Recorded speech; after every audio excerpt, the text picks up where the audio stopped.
Hello everyone, welcome back to another video. If you're new to the channel, please don't forget to like and subscribe. In this video, we will walk you through on how to download and connect DJI Mimo app for Android. Open Google Chrome and search for the DJI Mimo APK. Enter the first website.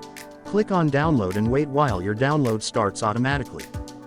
This may take a few minutes depending on your device internet connection. You can click on details to see the progress.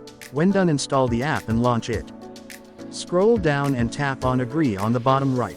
Scroll down again and tap on join project or go with do not consider. Once you go with join project, you will wait while it loads your data. When it is done, you can simply connect your device and enter the camera view. To connect your device, open your Bluetooth and allow it to discoverable. If you are connecting for the first time, you will receive a prompt on your screen.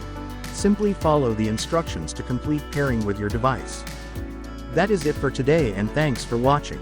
If this was helpful, leave a like and subscribe to the channel.